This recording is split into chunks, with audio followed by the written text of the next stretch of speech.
The Brightman. Thunderstorms, the epitome of both nature's beauty and its wrath. I remember as a boy being terrified of them. Whenever a big storm rolled in, I would hide under my covers with a flashlight. My mother always assumed that it was the big claps of thunder hurting my ears that caused me so much distress. It seemed logical, but I never had any problems with fireworks or loud explosions in movies. At my core, I simply believed that there was something in the storm coming after me. As I grew older, the idea seemed silly. That was until last week. That was until the summer storm that struck the fear back into me. My wife and daughter Sylvie were on a trip to Boston for Sylvie's dance competition. I had to stay behind for work, which meant I had the whole place to myself. After I got home from work, I got in my comfiest casual clothes and threw on the TV for a night of baseball and action movies. The news was just finishing showcasing an emergency weather report. A massive thunderstorm was going to be rolling through in a matter of hours, and viewers were advised to take extra special care. I didn't care if there was a hurricane outside as long as it didn't interfere with my night. 2 hours later, I was deep into my Red Sox game when the mother of all sheet lightning lit up the sky like an atom bomb, and with it went my power. I grimaced at the empty room, my one night to myself, and now I had to spend it in the dark. I sighed and made my way to the fridge to grab a beer while it was still cold. I sipped my beer and merely stared out the window at the storm. The weather report wasn't exaggerating. This storm was an intense one. The winds whipped through the trees, tearing leaves and twigs from their branches. Lightning lit up the sky every few seconds, and with it the boom of thunder like great footsteps of a giant. I resorted to my childhood game of counting the seconds between flash and boom. The storm was growing closer, and soon it would be on top of me. That thought sent me back through time, and I found my childhood fear beginning to seep through me. The whistle of the wind began to sound like ghostly moaning. The branches of the trees were like great claws reaching for me. I tried to tell myself that I was being silly, but I couldn't help staring into the forest before me as if I was looking for something. I stared into the shaking branches, and I was convinced that there was something out there staring back at me. A growing part of me wanted to bolt upstairs and hide under the covers.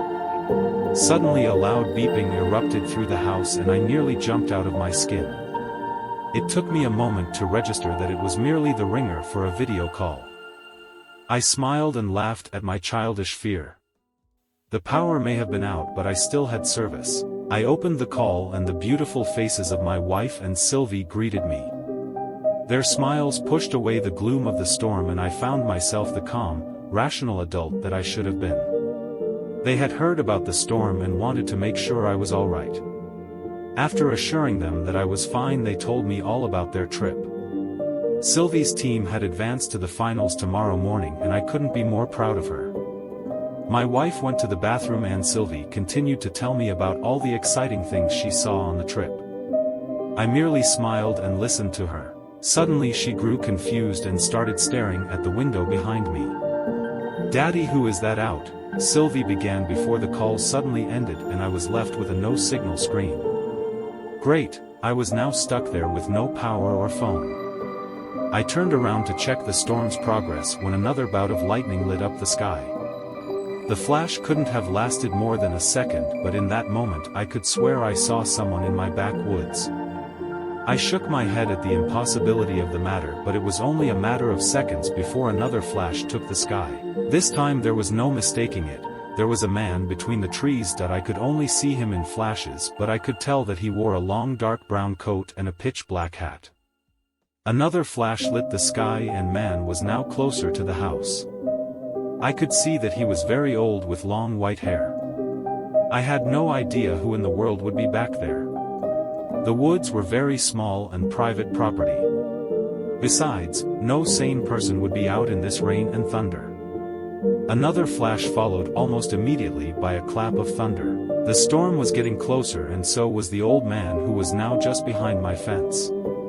A second flash followed the previous by mere milliseconds. This time the mysterious stranger stood in my backyard. I bolted back from the window. That was impossible. There was no way the old man could have climbed the fence that quickly. I went back to the window and stared.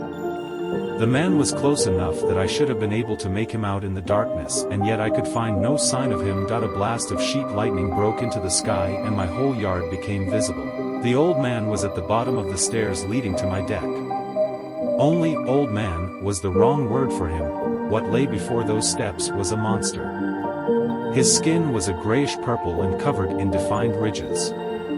He possessed no lips, allowing for his rows of misshapen and sharpened fangs to jut out for the world to see. Around his eyes were deep gouges of missing skin revealing nothing but shadows underneath. His eyes were mesmerizing as they seemed to glow and pulse with purple electricity, like summer lightning. Those eyes were fixed directly on me. When the flash ended, I wasted no time bolting upstairs. I flew up to my room with my heart beating in my chest, threatening to burst. I rushed into my bedroom and locked the door tightly. Just as the lock snapped, another massive burst of lightning lit the sky. I could see my shadow on the wall, but it was not alone. Another shadow projected itself on the wall from behind the window pane. I could see the silhouette of the old man outside my second-story window. His long hair twisted in the wind and wiggled as if it was alive. The beast had its hands raised, and to my horror I could see long claws stretched out like knives. I could hear a subtle scratching at my window, as if the monster was trying to get in. The flash passed and I dived under my blankets.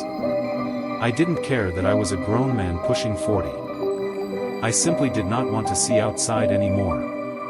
As I lay there, I could see even through the thick comforter a blast of lightning accompanied the most blaring burst of thunder that I have ever heard. The storm was now on top of my house. It was difficult to make out over the thunderous blast, but I could swear that I heard the sound of footsteps on my roof right above my head.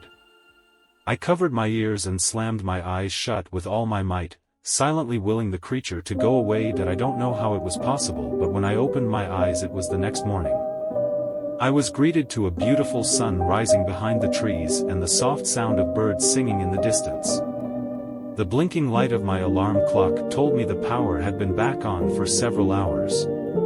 I had somehow slept away the storm. In the light of the morning sun, my fear from last night seemed childish indeed. I looked at the window and found no scratch marks from some terrible fiend. I had decided that the whole experience was a nightmare brought on by childhood fear of storms. That I made myself a coffee and decided to go outside to see the neighbors. Across the street were 2 police cars and an ambulance at Mrs. Patterson's house. The paramedics were taking a sheeted body out on a stretcher. My next-door neighbor Wendy was watching in shock and horror, so I asked her what happened. She told me that the wind from the storm blew something into Mrs. Patterson's window and she was struck dead. I looked back and felt the color drain from my face as I noticed what looked like claw marks at the top of her living room window. I found myself once again trying to tell myself it was all a terrible dream and that Mrs. Patterson's fate was a freak accident. After a few days, I managed to convince myself that everything was fine. That was until I found shingles from my roof in the bushes. I decided to climb to the roof to assess the damage. What I found nearly stopped my heart. There, scratched into the shingles, were the words, Billy, a name I haven't gone by since childhood. The storm may have passed for now, but another will be back, and when it does you can be sure I'll have my curtains closed.